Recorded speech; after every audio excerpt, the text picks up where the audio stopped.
Party అవసరం ఉన్నది.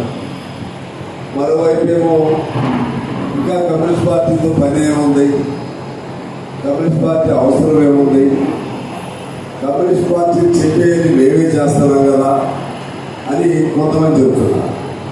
కొంతమంది ఏమో అది కమ్యూనిస్ట్ భావజాలమే సమాజానికి వ్యతిరేకమైందని, కమ్యూనిస్ట్ విధానాలే సమాజ ప్రగతికి అడ్డుకుంటాయని కొంతమంది చెబుతూ ఉంటారు.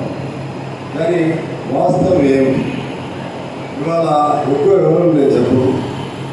అన్నీ మేమే చేస్తున్నాం అనేవాళ్ళు ఉన్నారే. కమ్యూనిస్టులు ఏం చేసి కేసీఆర్ అదే భాష వాడారు. కమ్యూనిస్ట్ పార్టీలు మీరు ఏం చేస్తే మేము చేస్తున్నాం.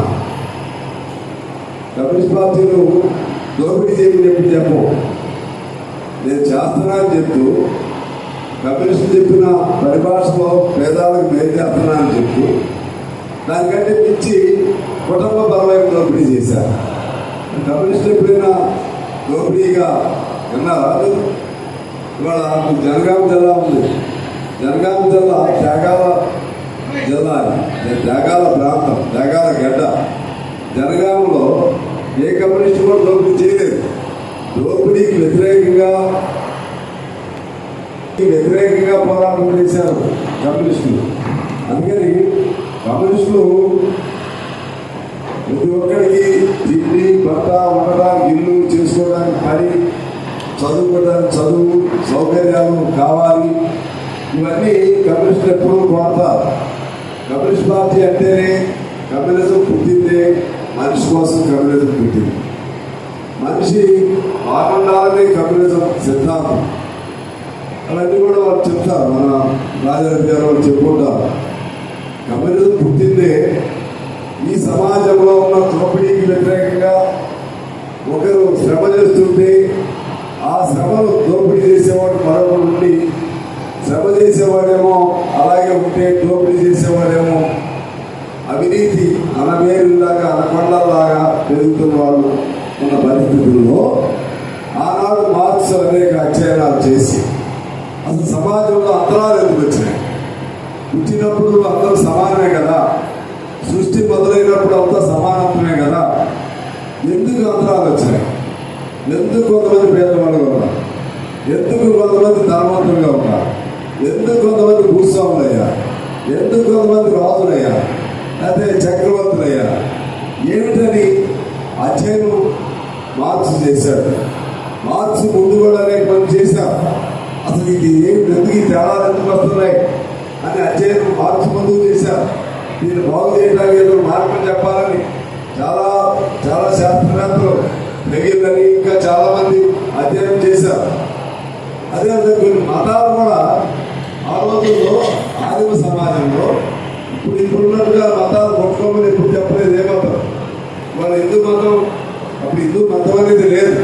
నాకు మతం అనే లోపం కనిపించి ఇవాళ హిందువులు, ముస్లింలు, క్రిస్టియన్లు ఘర్షణలు సృష్టించి ఓట్ల కోసం ప్రయత్నం చేస్తున్నారు.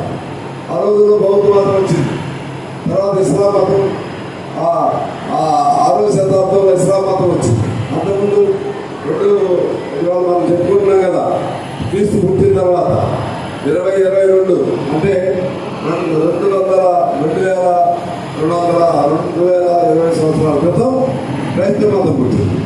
ఇంకా చాలా మతాలు పుట్టాయి. ఏ మతం కూడా ప్రజలు ఎలా ఉండాలని చెప్పడానికి పుట్టినాయి.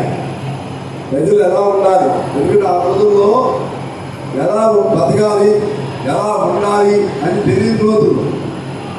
ఎందుకంటే చాలా మంది ఇప్పుడున్న ప్రపంచంగా ఇప్పుడు పుట్టలేదు. ఇలా మార్పు చెందుకుంటూ వస్తున్నాయి, మార్పు చెందుకుంటూ వస్తున్నాయి.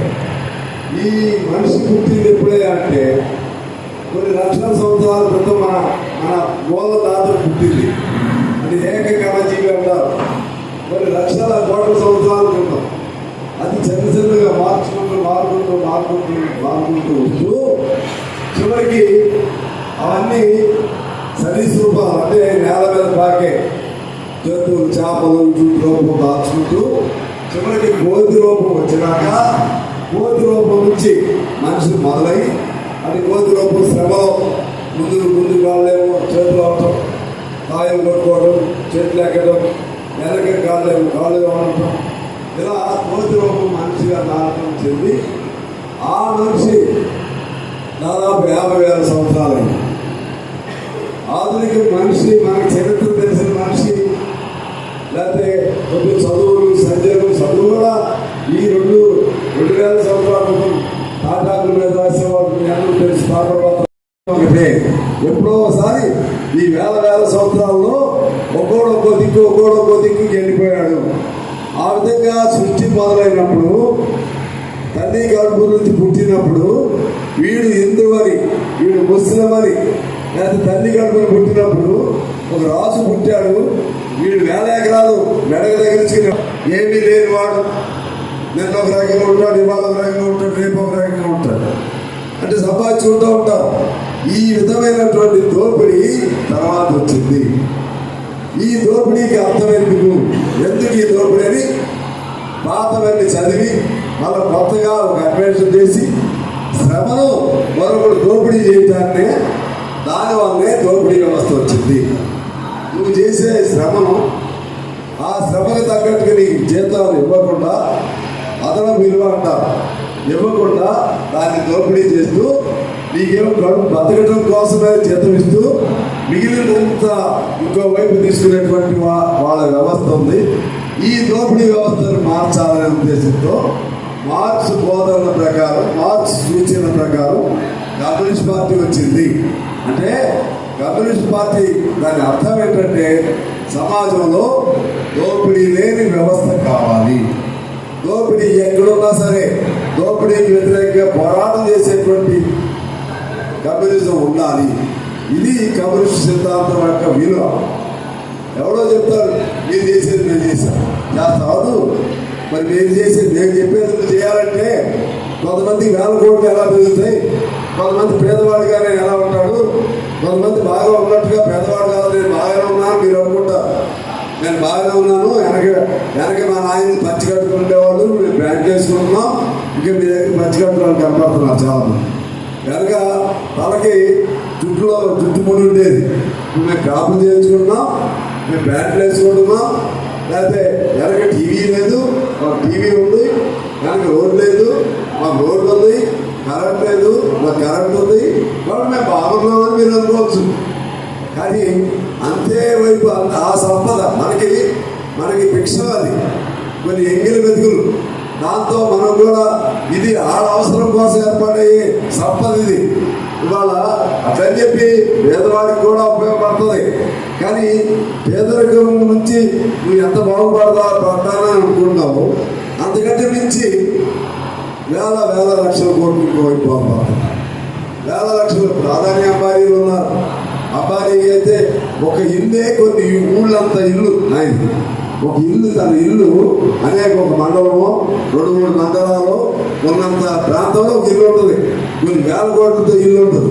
మరి అది కూడా అది ఇల్లే, ఒక గది ఉన్న ఇల్లు ఇల్లే, అది ఇల్లే, ఆకులు మన ఏమంటారు గుడిసెలు ఉన్నటువంటి ఇల్లు ఇల్లే, వర్షాకాలంలో రక్షణ లేని ఇల్లు ఇల్లే, ఎండలు పడతాయి, వర్షం పడుతుంది, అది ఇల్లే, అసలు లేని ప్లాట్ఫామ్ ఉన్నటువంటి వాడి ఇల్లు ఇల్లే. అందువల్ల ఇవన్నీ మనం అర్థం చేసుకోవాలి. సంపద కొద్దిమంది చేతుల్లో పోతుంది, మరి కొంతమంది ఇలాగే ఉంటుంది. మేము బాగా ఉన్నామని మీరు ఎప్పుడు అనుకోకండి, సంతృప్తి ఉండాలి. కానీ మమ్మల్ని దోపిడీ చేసేవాడు ఇంకోటి ఉన్నాడు. మార్క్స్ చెప్పింది అదే. ఆ దోపిడీ అనేది కొనసాగినంత కాలం మనం కమ్యూనిస్టుకి పోరాటం చేయాలి, దోపిడీని అంతం చేయాలి.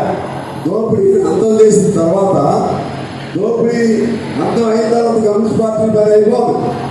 చాలా మంది ఉంటారు ఈ దేశంలో లేదా ప్రపంచంలో దోపిడీ ఉన్నంత కాలం కమ్యూనిస్ట్ పార్టీ ఉంటుందని. అంటే దోపిడీ అయిపోయిన తర్వాత కమ్యూనిస్ట్ పార్టీ ఉండదా? కమ్యూనిస్ట్ పార్టీ ఎప్పుడు ఉంటుంది. మనిషి బతికి ఉన్నంత కాలం కమ్యూనిస్ట్ పార్టీ ఉంటుంది. మనిషి